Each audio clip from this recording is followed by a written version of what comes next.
Education. Education, baby. Come on. Education has no end. Education. Our today's topic is on salt. Welcome. Now, what is a salt? Now, the definition of a salt is that it's a substance formed when all or part of the hydrogen ions in an acid are replaced by a metal cation or an ammonium ion. Now, all salts have an hydrogen ion, even the carbonic acid. So, when the hydrogen ion is replaced by a cation is a positively charged ion or an ammonium ion, then the result is a salt.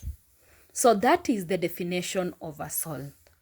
A substance formed when all or part of the hydrogen ions in an acid is replaced by a metal cation or an ammonium ion. Types of salts. We have a normal salt. Now, these are salts that do not contain a replaceable hydrogen ion. In this salt, you will not see the hydrogen atom present. So, for example, we have sodium chloride, magnesium nitrate, copper sulfate, all those salts which do not have an hydrogen ion appearing in them are normal salts. Acid salts. These are salts that contain a replaceable hydrogen ion. An example, before I give an example, in these salts, when you look at their formula, it has an hydrogen ion in it. An example is sodium hydrogen carbonate, sodium hydrogen sulfate, etc. If you look at those two salts, their formulas contain an hydrogen ion, so they represent acid salts. We have another type of salts, the double salts. Now, these ones contain two different anions or cations. For example, potassium aluminium sulfate. If you look at that salt, in the formula itself, you can already see the potassium ion, which is a cation, and the aluminium ion present in the same salt. So such salts are called double salts. Then we have another type of salts called the basic salts, and these are salts that contain an hydroxyl ion in them. An example are lead hydroxide chloride. Look at the formula. There is an hydroxyl or an hydroxide formula in that salt, the one in brackets. Then we also have zinc chloride hydroxide. You can see there is an hydroxyl ion at the middle. Therefore, those ones now, we call them basic salts. Solubility of salt. All salts of sodium, potassium, and ammonium are soluble. All nitrates are also soluble. When we talk about solubility, we're talking about soluble in water. All sulfates are soluble in water except those of lead 2 ion and silver. But lead chloride is soluble in hot water. All carbonates are insoluble except those ones of sodium, potassium, and ammonium ion. So that is called the solubility of salts. That is the summary of the solubility of salts. Methods of preparing salts. The method used to prepare a salt depends on whether the salt is soluble or insoluble. We are going to first start with soluble salts. Methods of preparing soluble salts. The first method is the reaction between an acid and a metal. The products are a salt and hydrogen gas. An example can be magnesium plus hydrochloric acid, and the product in that case will be magnesium chloride plus hydrogen gas. So that is the first method of preparing soluble salts.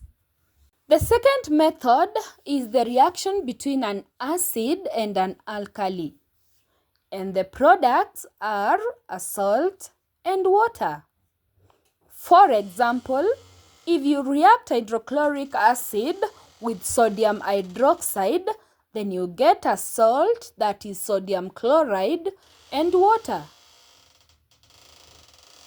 So that is an example of the second method of preparing soluble salts. The last but not least method is called the direct synthesis. And this one is whereby you just heat two salts together, or two elements, not salts, two elements together, and they combine to form a salt. An example is the reaction between potassium and chlorine to form potassium chloride. You just heat them together, a method called direct synthesis. Now let's start by looking at examples of salts which are prepared by these different methods. And the first one is the preparation of zinc sulfate. In this method, we require a metal and an acid. The metal is zinc metal and the acid is dilute sulfuric 6 acid. You can tell the reagents from the name of the salt. For example, in our case, it's zinc sulfate.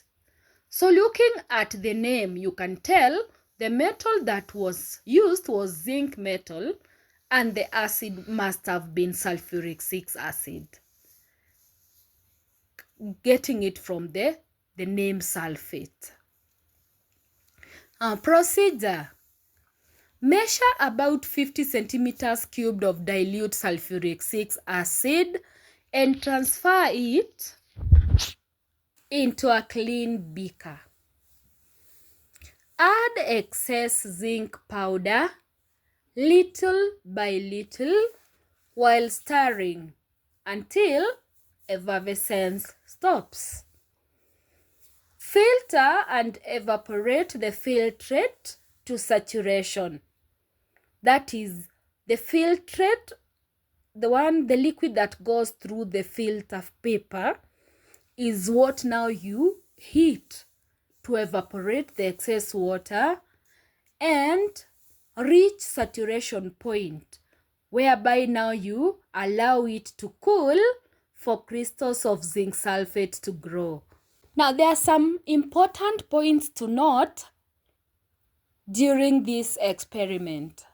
And one of them is excess zinc is added, and the reason is to make sure all the acid has reacted. So you ensure the zinc is in excess, and the reason is to ensure that all the acid has reacted. Now, effervescence is due to the formation of hydrogen gas. Remember we said it's an acid plus a metal to give a salt and hydrogen gas. So the hydrogen gas will be shown by the effervescence, production of hydrogen gas. And the gas is confirmed to be hydrogen gas by lowering a burning splint into the gas jar full of the gas. It will put off with a pop sound. So that is the confirmatory test for hydrogen gas. It when you lower a burning splint into a gas jar full of hydrogen gas, it will be put off, or it will go off with a pop sound. Then something else to note is that the reaction is complete when effervescence stops. When you realize that as you had your little zinc, there is no more effervescence, then that should tell you that the reaction is already complete, or all the acid has been used up. Now, why is filtration important? It is important because it enables us to remove the unreacted zinc. The unreacted zinc will be left on the filter paper during filtration. So we will have our salt purely salt without anything in excess. Now the equation for the reaction is zinc solid plus sulfuric 6 acid aqueous to form zinc sulfate, which is in the salt in the aqueous state, plus hydrogen gas. Other salts that can be prepared using the same method are zinc chloride, magnesium sulfate, calcium chloride, and magnesium chloride. But they are not limited. We can have many more, but these are just a few examples. Let's look at preparation of copper 2 sulfate, starting with copper metal. It's another method of preparing soluble salts using an acid and a metal. Just another example. So, the reagents are dilute sulfuric 6 acid and copper metal. The procedure: heat copper metal in a crucible to get copper 2 oxide. So get a crucible and heat your copper metal in it so that it gains oxygen to form copper 2 oxide. Warm dilute sulfuric 6 acid. Add excess copper 2 oxide little by little while stirring until no more of it can dissolve. Then filter and evaporate the filtrate in an evaporating dish to saturation. When it gets to saturation point, cool it to allow crystals of copper 2 sulfate to form. Now, how do we get to know when saturation point is reached? Maybe that is something we should also clarify. This is what you do. As you evaporate your filtrate in an evaporating dish, you are supposed to have a stirring rod. You keep stirring the solution as you check for the formation of crystals on the tip of the stirring rod. So the moment you realize that on pulling out the stirring rod from the solution, something solidifies at the end, then that tells you that that solution has reached saturation point and it is ready to form crystals. So that is when now you remove it from the source of heat and cool it to form crystals. You place it in a cool place, then crystals will form. In this case, we shall form crystals of copper 2 sulfate. Now, observations made. So on heating your copper metal on the crucible, then the brown copper metal changes to black copper 2 oxide. That is one observation. Now, when you dissolve the black solid in your warm acid, it dissolves. So the black solid dissolves into the acid. Then, on reacting the two, a blue solution is formed. So when the acid reacts with the black solid, which is copper 2 oxide, then a blue solution is formed. Those are the observations which will be made in this experiment. Now, points to note in this experiment. Copper metal must first be converted to copper 2 oxide because the metal does not react with dilute acids. We shall see the reason why it does not react with dilute acids as we go on. Then another point to note is the reaction is complete when no more copper 2 oxide can dissolve in the acid. So when you realize that the copper 2 oxide you are adding is settling at the bottom, then that should be able to tell you that the reaction is complete, and then you stop adding more. Warming is necessary as it increases the kinetic energy of the particles, hence increases chances of fruitful collisions, hence increases the rate of reaction. So basically, warming our acid will make the reaction take place faster. Now, filtration is important to remove the unreacted copper 2 oxide. That one is straightforward. Now, copper 2 sulfate cannot be prepared by reacting copper metal and dilute sulfuric 6 acid because copper is below hydrogen in the reactivity series, hence cannot displace hydrogen. The equation for this reaction is copper 2 oxide solid plus sulfuric 6 acid aqueous to give us copper 2 sulfate aqueous plus water, which is a liquid.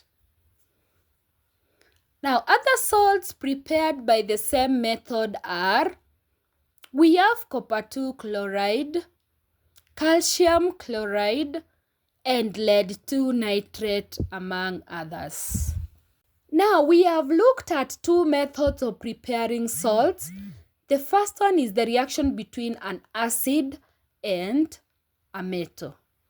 Then we have also looked at the reaction between an acid and a metal oxide. So, that marks the end of our lesson. We shall continue with the other methods in the next lesson. Thank you for being attentive. Bye. Education, education, baby. Come on, education.